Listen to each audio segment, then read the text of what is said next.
Ouais, ok, très bien. Bonjour, donc moi je m'appelle Marilla et je suis ingénieure ici à Google depuis environ 5 ans. Et je travaille sur un projet qui s'appelle l'Art Camera, donc c'est ce truc-là. C'est un gros appareil photo qu'on emmène dans les musées et qui sert à numériser les tableaux en très haute résolution. Donc ça fait à peu près 1 an et demi que je travaille sur ce projet.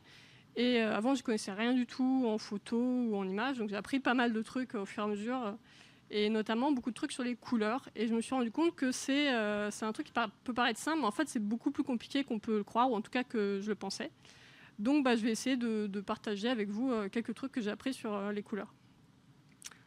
Alors les couleurs, ça peut paraître simple, hein, en tant que développeur, on pense surtout à ça. On a un color picker, on choisit une couleur, on a 3 valeurs RGB et puis voilà. Mais en fait, je ne sais pas s'il y en a beaucoup d'entre vous qui comprennent vraiment ce que ça veut dire ces 3 valeurs RGB et d'où ça vient. Donc c'est un peu ça que je vais essayer d'expliquer. Donc pour savoir d'où vient le RGB, il faut d'abord comprendre d'où viennent les couleurs. Donc à la base, c'est simple, il y a de la lumière qui vient par exemple du soleil, qui arrive sur un objet, qui est réfléchi, qui arrive dans notre œil, et après, le cerveau interprète cette information et crée la sensation de couleur. Donc le RGB, c'est 3 valeurs, 3 dimensions. Donc on peut penser, la lumière a 3 dimensions. Ça, évidemment, c'est faux. La lumière, c'est quoi? C'est un ensemble d'ondes électromagnétiques qui ont, donc pour le spectre, la lumière visible, c'est une longueur d'onde entre 400 et 700 nanomètres environ. Et en général, quand on a un rayon de lumière, c'est composé de plein de longueurs d'onde, un mélange de plein de longueurs d'onde différentes qui vont avoir des énergies différentes. Donc on connaît tous l'exemple du prisme. Et par exemple, ce que vous pouvez voir à droite, c'est le spectre de la lumière du soleil en milieu de journée. Et donc pour chaque longueur d'onde, on a une puissance donnée. Ce qui veut dire qu'en gros, pour caractériser cette lumière, on a besoin de toute cette courbe. C'est pas juste 3 chiffres, il faut pour chaque longueur d'onde connaître la valeur. Donc c'est pas 3 dimensions, c'est plutôt une infinité de dimensions. Du coup, la question c'est d'où vient le chiffre 3? Alors vrai ou faux, nos yeux possèdent 3 types de cellules, les cônes, qui détectent la lumière rouge, verte et bleue respectivement.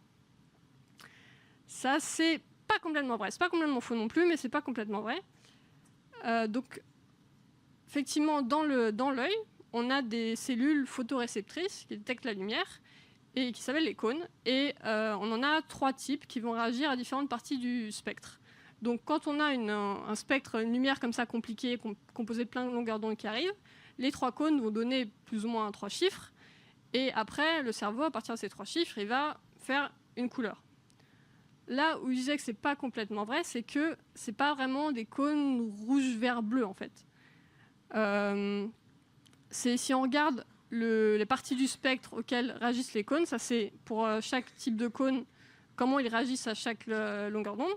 On voit qu'ils réagissent tous à vraiment une plage assez large de longueur d'onde, et aussi que ça se superpose. Donc, par exemple, ceux qu'on appelle couramment le vert et rouge, ils réagissent tous les deux en fait au vert. Et celui qu'on appelle le rouge, qui est celui le plus à droite, le cône L, en fait le pic, il n'est pas vraiment dans le rouge, il est plutôt dans le jaune-vert. Ce que je voulais dire aussi, c'est que on est passé d'un espace à une infinité de dimensions, un espace à 3 dimensions. Donc évidemment, on a perdu de l'information. On peut avoir plein de spectres différents qui vont donner les 3 mêmes valeurs. Donc nous, on va voir la même couleur, même si la lumière était différente. Mais ce qu'il faut retenir aussi, c'est que donc les 3 valeurs qui sont données par ces 3 cônes, ça, c'est pas directement les valeurs RGB qu'on utilise tous les jours. Une façon de le voir, c'est que par exemple, en RGB, si je veux faire un vert pétant, je vais faire 0, 255, 0. Et ça, on peut voir là que c'est pas possible d'avoir ces valeurs-là données par les cônes, parce que je peux pas faire réagir le cône du milieu sans faire réagir aussi un des 2 autres. C'est juste pas possible, vu que ça se superpose. Donc c'est pas encore directement de là que vient le RGB. Question suivante. On peut recréer toutes les couleurs à partir de 3 couleurs spéciales, les couleurs primaires. Vrai ou faux? Alors l'indice est dans le titre de la présentation. Hein. C'est faux. Et pourtant, c'est un truc, je sais pas vous, mais on me raconte ça depuis la maternelle. Et en fait, c'est pas vrai. Et pour le comprendre, en fait, on a besoin d'un autre diagramme qui s'appelle un diagramme de chromaticité. Et ça, c'est un schéma qui est dérivé de la réponse des cônes, le schéma que je montrais tout à l'heure. Mais ça, c'est une sorte de carte 2D de notre perception humaine des couleurs. Donc on a cette espèce de forme de fer à cheval, avec sur le bord, c'est les couleurs qu'on voit quand on a une seule longueur d'onde. Donc on a toutes les longueurs d'onde là, de 700 à 400. Et au milieu, on a toutes les couleurs qu'on voit quand on a des lumières qui mélangent ces longueurs d'onde. Et donc surtout, ce schéma, il est fait de telle façon que, en fait, si je prends un point, par exemple là, un point sur le bord, donc ça serait une lumière avec juste une longueur d'onde de 540 et quelques nanomètres. Un deuxième point, si je mélange ces deux couleurs, ces deux lumières, les couleurs que je peux obtenir en les mélangeant, en fait, c'est toutes celles qui sont sur ce trait. Et donc, si je rajoute un troisième point, par exemple au milieu, je ne suis pas obligé de le prendre sur le bord, je rajoute une troisième couleur. Si je mélange ces trois couleurs-là, toutes celles que je peux obtenir, c'est que celles qui sont dans le triangle, et pas les autres. Du coup, on voit bien que, vu la forme du fer à cheval, là, c'est une forme convexe. Avec 3 points, j'aurais jamais la totalité des couleurs, en fait. C'est juste impossible. Donc c'est pour ça qu'il n'y a pas vraiment de couleurs primaires qui permettraient de reproduire toutes les couleurs du monde. Mais donc, une fois que j'ai choisi 3 points comme ça, les couleurs qui sont à l'intérieur du triangle, donc j'ai dit je peux les reproduire avec une certaine proportion de ces 3 couleurs. Et donc n'importe quel point dans le triangle, je peux l'exprimer comme étant une certaine proportion des 3 autres couleurs. Et c'est ça qu'on appelle un espace de couleur RGB. Donc un espace de couleur RGB, c'est quand je prends 3 points sur le diagramme et que je dis ok, toutes les couleurs à l'intérieur, je les exprime comme une proportion de ces 3 points. Mais en fait, je dis 1 parce que les 3 points, je peux les choisir comme je veux. Je veux dire, il y a une infinité de choix. Donc il n'y a pas un seul espace RGB, en fait, il y en a une infinité. Et donc au quotidien, quand on utilise tous le RGB, en fait, on utilise un espace en particulier qui a un nom qui s'appelle le sRGB. Et donc S, c'est pour standard, en fait. Donc en fait, quand on dit RGB, c'est pas assez précis. Normalement, on devrait dire sRGB. Alors, vrai ou faux? Les couleurs primaires du sRGB ont été choisies de façon à pouvoir représenter le plus de couleurs possible. C'est faux. Je me rappelle, l'indice est dans le titre. C'est faux. Alors ça, si on voulait pouvoir avoir le plus de couleurs possible, ça serait un truc comme ça. Le sRGB, en fait, c'est ça. Donc il manque beaucoup de couleurs. Donc toutes les autres couleurs, on ne peut juste pas les représenter en sRGB. Et pourquoi? La dernière question à répondre, en fait, pour savoir d'où vient le sRGB, c'est comment ont été choisis ces 3 points. Et en fait, d'où ça vient ces 3 points? Ça vient des moniteurs à tube cathodique, enfin des écrans à tube cathodique, qui est quand le sRGB a été défini en 1996, c'était parce que tout le monde avait sur son bureau. Et du coup, pour simplifier, ils ont pris les 3 couleurs que produisaient les phosphores des moniteurs à tube cathodique. Du coup, nous, aujourd'hui, on n'a plus ça, on a tous des écrans LCD. Et du coup, pour compatibilité, les écrans LCD essayent de reproduire à peu près ces 3 couleurs, mais c'est jamais exactement pareil. Même si vous avez calibré, étalonné votre écran, ça reproduira jamais parfaitement. Et il y a aussi des écrans LCD aujourd'hui qui ont un gamut plus grand, donc ça veut dire que le triangle des 3 couleurs est plus grand. Mais du coup, comme la plupart des images sont sRGB, faut une étape de traduction pour que l'écran affiche correctement. Et souvent, cette étape de traduction n'est pas bien gérée par tous les logiciels. Donc, par exemple, les nouveaux iMac, ils ont un gamut plus grand. Et il y a des gens qui se plaignent que dans Chrome, les couleurs elles sont trop saturées. C'est ça, parce que l'étape de traduction n'est pas faite correctement. Donc voilà, c'est de là que vient le sRGB.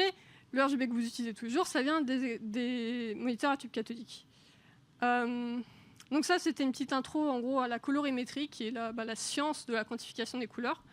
Et il y a plein d'autres trucs en colorimétrie dont j'ai pas eu le temps de parler. Mais si ça vous intéresse, vous pouvez vous renseigner plus sur la colorimétrie et pourquoi ça vous concerne en tant que développeur.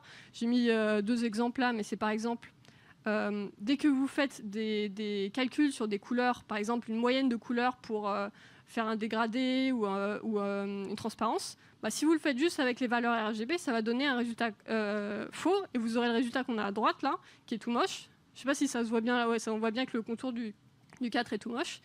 Parce que on ne peut pas juste utiliser les valeurs RGB directement. Et ça, pourtant, c'est ce que fait Photoshop par défaut. C'est aussi les transitions CSS, par exemple, c'est aussi ce qu'ils font. Une autre application, ça peut être, par exemple, si vous voulez calculer la distance entre des couleurs, mais perceptuellement, c'est-à-dire est-ce qu'un humain va voir la différence entre telle et telle couleur. bah ça, on ne peut pas non plus utiliser le RGB parce que le RGB, ce n'est pas perceptuellement uniforme. C'est ce que j'essaie de montrer avec le schéma de droite. Un autre truc, c'est pas si vous faites de l'impression, évidemment, c'est super important de la gestion des couleurs. Donc juste pour donner une idée, je vais laisser avec une petite illusion d'optique, parce que la colorimétrie, c'est aussi la perception des couleurs, et c'est plus que juste 3 chiffres. Donc ses yeux sont... vrai ou faux, ses yeux sont rouges. Ah, c'est faux. Alors, à votre avis, c'est quoi la vraie couleur? Dans RGB, quelle est la couleur des yeux? Vert. Marron. La plupart des gens me disent marron. Tout le monde dit marron, donc je suppose que vous dites marron. Donc on va zoomer un peu. C'est du gris. Et voilà, c'est tout pour moi. Est-ce que vous avez des questions?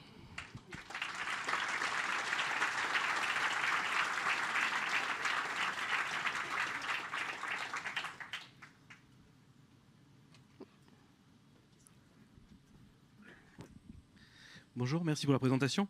Moi, j'ai vu le problème en jouant avec des Philips Hue, ou les lampes connectées de Philips, où l'API fournissait des valeurs RGB pour mettre les différentes couleurs. Et en fait, dès qu'on voulait faire du vert, ça donnait du jaune. Et donc, je m'amusais à filmer des objets et à automatiquement changer la couleur en fonction. Et c'est là où j'ai découvert justement tous ces problèmes. Et c'est vrai que c'est vraiment des grosses problématiques. Ouais, c'est un domaine vraiment, on peut...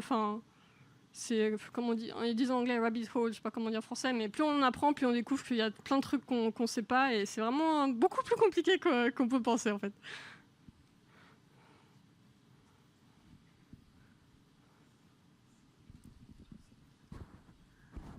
Merci beaucoup. Il paraît que les femmes voient mieux que les hommes, et tu n'en as pas du tout parlé en fait. J'ai jamais entendu ça exactement. Ce qui est vrai, c'est que y a des hommes qui sont daltoniens. Je sais pas s'il y a des femmes qui sont daltoniennes. C'est plutôt un problème, surtout. C'est plutôt plus fréquent chez les hommes. Par contre, il y a des femmes qui ont 4 types de cônes. Effectivement, c'est très rare, hein, mais il faut 2 chromosomes X, donc ça, c'est que les femmes. Et du coup, elles voient les couleurs en 4 dimensions. C'est juste un truc qu'on peut pas imaginer, mais elles voient plus de couleurs que nous, quoi. Et il y a des animaux aussi, je crois, qui ont 4 voire plus de types de cônes. Mais c'est vrai que ces histoires de 3 dimensions, c'est pas une propriété de physique de la nature, c'est juste parce que nous, on a 3 types de cônes, c'est comme ça. Mais effectivement, il y a des femmes qui en ont 4. Non, j'ai pas essayé de faire des calculs, mais on va pouvoir. Ouais. Mais il faut d'abord faire des tests sur les humains pour essayer de comprendre quelle est les courbes là, Bref, pour chaque cône, quelle est la courbe. Bonsoir, merci. Bonsoir. Vous avez commencé à parler de votre caméra, mais à la fin, vous n'avez jamais parlé de la sensibilité de votre caméra dans le spectre de couleurs, en fait. Alors, l'art caméra, j'ai juste mentionné en introduction, c'est vrai que j'en ai pas beaucoup parlé. C'est donc un système qu'on développe, c'est une sorte de caméra, enfin appareil photo robotisé.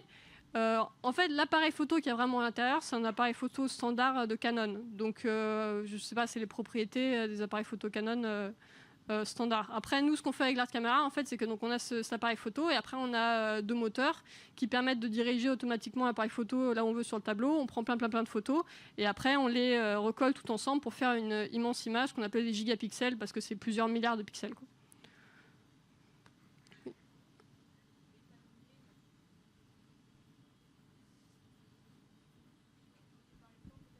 Ouais, étalonné.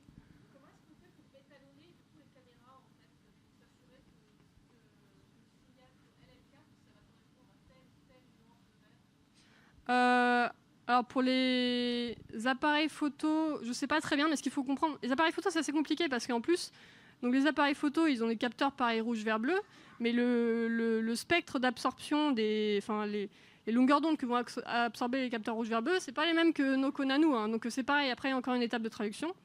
Par contre, pour un écran aussi, c'est une question. Hein, comment on s'assure que mon écran, quand je lui dis affiche du vert 0,255,0, il va vraiment afficher cette couleur-là. Là, la seule vraie façon de le faire, c'est d'utiliser un appareil de calibration. J'en ai pas un là, mais c'est un petit appareil physique qu'on pose sur son écran et c'est associé à un logiciel. Donc le logiciel, il va demander à l'écran, affiche-moi telle couleur, et l'appareil va mesurer vraiment quelle est la couleur qui a été vraiment affichée. Et à partir de ça, plein de mesures, il peut créer un profil. Et à partir de ça, l'ordinateur peut faire l'étape de traduction pour s'assurer que l'écran va bien. Après, c'est tout le domaine des profils. Ça pourrait être les profils ICC. Mais en gros, c'est ça. Pour calibrer, alors il y a une différence un peu technique entre calibrer et étalonner, mais, mais il faut un bitonio physique qu'on pose sur l'écran, plus un logiciel. Oui, bonsoir. Là, finalement, oui. Ah, mais pardon. Tu nous as montré que le standard sRGB, finalement, était un peu dépassé. Il correspondait à des contraintes du passé, des tubes cathodiques. Est-ce qu'il y a un autre standard qui est en cours de préparation qui permettrait de tirer parti des appareils modernes ? Il y en a déjà qui existent et qui sont assez couramment utilisés. Par exemple, un qui est assez courant, il s'appelle Adobe RGB. Et c'est pas mal utilisé par les photographes aussi, je pense, dans le domaine de l'impression. Le problème, c'est que... le problème, je pense, c'est que tout le monde est habitué à faire du RGB. La plupart des écrans, du coup, affichent du RGB. Moi, cet écran-là, il s'est affiché que du RGB. Donc, de toute façon, si je pouvais encoder une couleur autre, il ne saurait pas l'afficher. Et il le ramènerait pour que ça rentre dans son petit triangle. Mais ça existe des espaces plus grands. Notamment quand on fait de l'impression, donc ça existe des ordinateurs qui peuvent afficher un gamut plus large, par exemple Adobe RGB. Et notamment les gens qui font de l'impression, c'est utile parce que, pareil, une imprimante, ça a un certain gamut, donc un certain ensemble de couleurs qu'il peut imprimer. Et en général, ça ne rentre pas exactement dans du sRGB. Donc pour pouvoir tirer parti si mon fichier, je travaille que en sRGB, je ne vais pas tirer parti de toute la capacité de mon imprimante parce qu'il y a des couleurs que je ne lui demanderai jamais d'imprimer alors qu'elle sait les faire. Du coup, là, je peux utiliser un espace plus grand, par exemple le Adobe RGB. Mais après, moi, si je travaille avec un ordinateur qui ne sait pas afficher du Adobe RGB, je ne saurais pas ce que je suis en train de faire parce que je ne pourrais pas le voir sur mon écran. Donc là, je peux utiliser un moniteur qui a un gamut plus grand, comme les nouveaux iMac. Mais après, il y a toutes les questions de gestion de couleurs où, comme je disais, ce n'est pas toujours bien géré. C'est un domaine assez... je ne suis pas super spécialiste sur comment gérer tout ça, mais je sais que ça devient compliqué. Quand on ne fait pas que du sRGB, le plus simple, c'est on fait que du sRGB tout du long, et ça, c'est simple. Si on commence à faire d'autres trucs, ça devient un peu plus compliqué. Okay, merci. Bonsoir. Ouais, bonsoir. Est-ce qu'il y a des couleurs qui sont plus facilement perceptibles ? Y a des couleurs, on distingue mieux les différences. Ce que je racontais à la fin, là, que par exemple, si on veut savoir la distance entre deux couleurs de façon perceptuelle, on distingue beaucoup mieux les bleus, par exemple, que les verts. Il y a aussi en termes de luminosité, on distingue beaucoup mieux les couleurs sombres que les couleurs très lumineuses. Parce que par exemple, si je te mets dans une pièce noire et que j'allume une ampoule, tu vas voir la différence entre 0 et 1. Si j'allume une deuxième ampoule, tu vas aussi voir la différence. Par contre, entre 99 ampoules et 100 ampoules, tu ne vas pas voir la différence. Donc c'est pareil, ça on ne distingue pas, notre perception n'est pas uniforme en termes de luminosité. Et ça, c'est un autre sujet dont je peux vous parler. Ce que je racontais à la fin avec le 42, là, c'est l'histoire de ça s'appelle le gamma, compression gamma, si vous voulez chercher sur Internet. Il y a une vidéo YouTube qui s'appelle Computer Colors Are Broken, je crois, qui explique ça très bien. Merci. Si vous avez d'autres questions, je t'encourage à lui parler après. Désolée, je peux pas.